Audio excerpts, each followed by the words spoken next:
अब तक जो एनडीए के घटक दल नीतीश कुमार, चंद्रबाबू नायडू, चिराग पासवान और जयंत चौधरी वक्फ संशोधन बिल पे खूब लंबे लंबे दावे कर रहे थे। इफ्तार पार्टी में दावतें उड़ा रहे थे, ईद में मुसलमानों से गले मिल रहे थे, लेकिन वक्फ बिल पर मुसलमानों के साथ गद्दारी के बाद हो रहे विरोध के चलते अब एक बार फिर घुटनों पे आ गए हैं। नीतीश कुमार और चिराग पासवान मीडिया के सामने आकर फर्जी रोना शुरू कर चुके हैं। बिहार के दोनों दलों के रोने और घुटने टेकने की वजह क्या है? क्या वक्फ बिल के बाद घबराए नीतीश और चिराग बड़ा खेल करने जा रहे हैं? ये सब कुछ हम आपको अपनी रिपोर्ट में बताएंगे। साथ ही इस पर भी चर्चा करेंगे कि कैसे बिहार में एक अगले विधानसभा चुनाव में वक्फ सरकार बनने जा रही है। नमस्कार, आप देख रहे हैं 4 PM और मैं हूं आपके साथ सिमरन। दोस्तों, मुस्लिम के लाख जतन के बावजूद एनडीए के 4 सहयोगी दल नीतीश कुमार, चंद्रबाबू नायडू, जयंत चौधरी और चिराग पासवान ने मुसलमानों का वोट लेकर उनके खिलाफ बनने वाले सबसे वक्फ कानून को समर्थन दे दिया है। इससे एक और जहां मुस्लिमों का गुस्सा उबल पड़ा है, दूसरी ओर पूरे देश के मुस्लिम समुदाय ने नीतीश कुमार, चिराग पासवान, जयंत चौधरी और चंद्रबाबू नायडू के खिलाफ मोर्चा खोल दिया है। इसमें सभी सहयोगी दल घुटनों पे आ गए हैं, क्योंकि जिस तरह से पूरे देश में मुस्लिम प्रदर्शन कर रहे हैं, जिस तरह का आक्रोश वक्फ बिल के खिलाफ मुस्लिमों में देखने को मिल रहा है, इससे साफ हो गया है कि बिल के खिलाफ जाने इन चारों सेक्युलर दलों को मुस्लिम जरूर सबक सिखाएंगे। यही वजह है कि अब एनडीए के तथाकथित सेक्युलर दलों को अपनी जमीन खिसकने का जो है वो डर लगने लगा है, क्योंकि एनडीए के तथाकथित सेक्युलर दल मुस्लिमों के वोटों से ही सत्ता और लाल बत्ती में घूम रहे हैं। ऐसे में बीजेपी के चारों सेक्युलर दलों की सिट्टी पिट्टी गुम है। खास तौर से बिहार में तो पूरा खेल ही पलट गया है। एक और जहां जदयू और लोक जनशक्ति रामविलास पे मुस्लिम विरोधी होने का आरोप लग रहा है, दूसरी तरफ इसको भुनाने के लिए राजद मैदान में पूरी तरह से उतरा है। सुनिए वक्फ बिल पे राजद सांसद मनोज झा का क्या मानना है। उस पर मैं टिप्पणी क्या करूं, लेकिन ये एक ऐसा मौका था और मैंने सदन में भी कहा था अपने दल की ओर से, ऐतिहासिक मौका था। कौन कहां खड़ा है ये जानना था। ये बिल एक्चुअली है क्या, इसको समझने 1 मिनट। वो 1 मिनट में अगर बिल को मुझे समझाना हो, एक संस्था और संस्था का चरित्र जिसमें स्वायत्ता थी, उसको आप डॉग विसिल पॉलिटिक्स के उपकरण से, औजार से नष्ट कर रहे हैं। मुसलमानों को एलिनेट करने की दिशा में और एक बहुत बड़ा कदम आपने लिया। कई दल जो आमतौर पर विपक्ष के साथ नहीं होते थे, इस पर हमारे साथ थे, लेकिन नीतीश जी के नियंत्रण में अगर चीजें, पार्टी, सरकार है और तब ये निर्णय हो रहे हैं तो भगवान मालिक है, और अगर उनके नियंत्रण में नहीं है तो भगवान को तो और भी मालिक बनना पड़ेगा। सुना आपने, मनोज झा का साफ तौर पे कहना है कि वक्फ बिल एक तरह का लिटमस पेपर था, जिससे गुजर के ये तय होना था कि कौन कहां खड़ा है। मनोज ने साफ कर दिया है कि जदयू और बिहार के अन्य सहयोगी दल कहां खड़े हैं। हालांकि ये मामला सिर्फ मनोज के बयान तक नहीं रुका है, बल्कि नीतीश बाबू की पार्टी के 1-2 नहीं बल्कि 7 नेताओं ने पार्टी छोड़ दी है। आपको बता दें कि ललन सिंह और बीजेपी के नेता चाहे जो कह रहे हो, लेकिन ये सच है कि वक्फ बिल में एनडीए के साथ जाने पे जदयू का मुस्लिम विरोधी चेहरा जनता के सामने आ गया है। यही वजह है कि जदयू को शनिवार को अचानक अपने मुस्लिम नेताओं को जुटा के प्रेस कॉन्फ्रेंस करनी पड़ी, लेकिन मुस्लिम समुदाय ये अच्छी तरह से जान चुका है कि ये जदयू का ढकोसला है, क्योंकि बिल में 1-2 नहीं कई बड़ी खामियां हैं। जैसे जिन बिल्डिंग्स पे सरकारी कब्जा वो सरकार की हो जाएंगी, बिल की धारा 40 को हटा दिया गया है।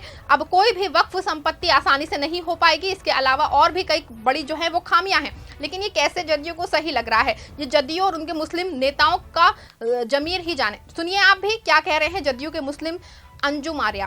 और जनता दल यूनाइटेड का जो कंसर्न हम लोगों ने आदरणीय दिलेश्वर कामत जी के माध्यम से, जो पार्टी का कंसर्न था, जो हमने सुझाव दिया था, उस सुझाव को अक्षरशः पालन किया गया है। और हमारा जो कंसर्न था जेपीसी के समक्ष जो रखा था हम लोगों ने, वो था कि जो सामाजिक संगठनों के बड़े नेता थे, उन लोगों ने अपनी आशंकाएं, अपनी चिंताएं हमारे माननीय मुख्यमंत्री आदरणीय श्री नीतीश कुमार जी के समक्ष रखा था, और उन्हीं आशंकाओं और चिंताओं को हम लोगों ने जेपीसी के समक्ष हम लोगों ने रखने का काम किया था।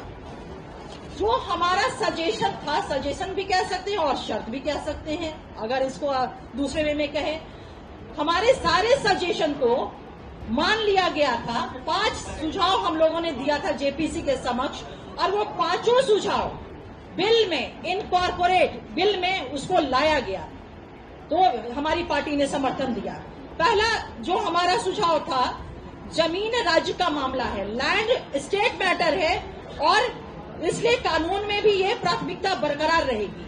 अब सोचिए कि जिस राज्य का, जिस प्रांत का, जिस बिहार के माननीय मुख्यमंत्री श्री नीतीश कुमार जी मुख्यमंत्री हैं, वहां पर जमीन को लेकर के जिस तरह से बातें उड़ाई जा रही है, कही जा रही है, भ्रम पैदा किया जा रहा है, कहीं कोई इस तरह की बातें हो सकती है क्या?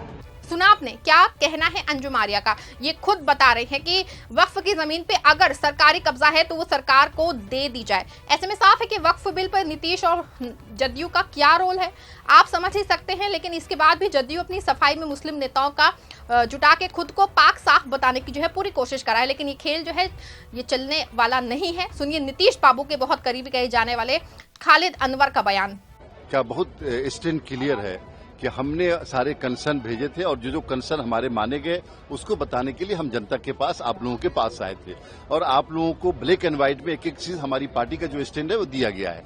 अब इसमें अगर कोई दूसरी बात कह रहे हैं तो मेरे ख्याल से सही नहीं है। सारे मुस्लिम लीडर्स को जेडीयू पे कॉन्फिडेंस नहीं, जो लोग राष्ट्रीय जनता दल और कुछ पार्टियां ये उड़ा रही थी कि वहां ऐसा है वैसा है, मुसलमान नाराज है, ये बताने के लिए कि जनता दल यूनाइटेड एक secular, liberal, democratic political party है और इसके सभी नेता नीतीश कुमार के साथ और पार्टी के साथ मजबूती से खड़े हैं। यानी अब कोई मुस्लिम लीडर पार्टी नहीं छोड़ेंगे, इसकी गारंटी? बिल्कुल, क्यों छोड़ेंगे? कोई मुस्लिम लीडर या किसी भी वर्ग का कोई लीडर क्यों छोड़ेगा जब हर वर्ग की सुनवाई होती है यहाँ पे। खालिद अनवर से कोई ये पूछ ले कि क्या ये वक्फ बिल मुस्लिमों के हक में है तो शायद उनकी असली हैसियत सामने आ जाएगी। क्योंकि आने वाले दिनों में जिस तरह की कार्रवाई वक्फ की संपत्तियों पे होनी तक खुद को खालिद अनवर कहां छिपाएंगे। हालांकि इतना जरूर है कि अब अपने सारा खेल जो है वो सामने आने के बाद नीतीश बाबू को मुस्लिम याद आ चुके हैं और मुस्लिम इसीलिए वो प्रेस कॉन्फ्रेंस कर रहे हैं। कुछ ऐसा ही हाल एनडीए के दूसरे सहयोगी दल चिराग पासवान का है। उनको इसके बारे में कुछ बताने की जरूरत नहीं है आपको, आप सिर्फ इतना उनका बयान सुन लीजिए। वक्फ बिल के बाद उनकी हालत क्या है आप खुद ही जान जाएंगे। विलास के ऊपर सवाल उठाते हैं, मैं उनको भी कहना चाहूंगा कि आपकी नाराजगी मेरी सराखों पर कोई दिक्कत नहीं। आपकी नाराजगी तो मेरे उस पिता से भी रही थी जब उन्होंने 2014 में एनडीए का साथ देने का काम किया।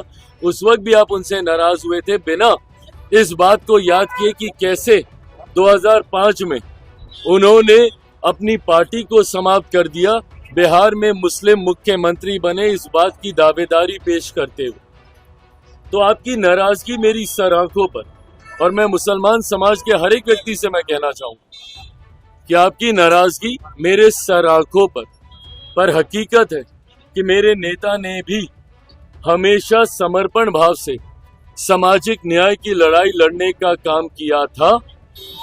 मेरी रगों में भी उन्हीं का खून है, उन्हीं के संस्कार हैं। मैं भी उनकी उस सोच को उतनी ही ईमानदारी से आगे लेकर चलने का काम करूंगा। वक्त बताएगा कि चिराग पासवान के द्वारा लिए गए फैसले आपके हक में थे या नहीं थे। देखा आपने, मुस्लिमों के गुस्से सहने और माफी मांगने तक को चिराग पासवान तैयार हैं और अपने पिता रामविलास तक का हवाला दे रहे हैं। आपको बता दें कि यूपी और आंध्र प्रदेश में अभी चुनाव में कई साल हैं। ऐसे में चंद्रबाबू नायडू और जयंत चौधरी को खुद की सफाई देने का शायद मौका मिल जाए। शायद बीजेपी से अलग होकर ये दोनों दल खुद को साबित कर सकते हैं। लेकिन बिहार में तो सिर्फ कुछ महीनों में चुनाव होने हैं। ऐसे में बिहार में बड़ा चुनावी खेल वक्फ बिल को लेके हो गया है। माना जा रहा है कि जल्द होने वाले विधानसभा चुनाव में बिहार में अब की बार सिर्फ वक्फ सरकार का नारा लगेगा। पूरा चुनाव वक्फ विरोधी बनाम वक्फ समर्थित होना तय है और इस माहौल को बचाने में आरजेडी पूरी तरह से जुट गई है। अगर सच में ऐसा होता है तो इस बार एक बात तो तय है ना कि बिहार से इस बार नीतीश कुमार का खेल खत्म हो जाएगा। वैसे भी पहले से ही ये बात तय हो गई है कि बिहार में नीतीश बाबू की पार्टी की हालत ठीक नहीं है।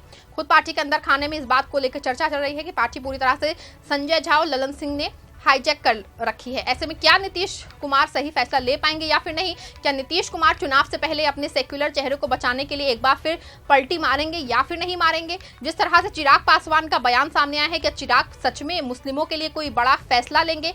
आपका इस पूरे मामले पे क्या मानना है? अपनी राय कमेंट्स में जरूर बताइएगा।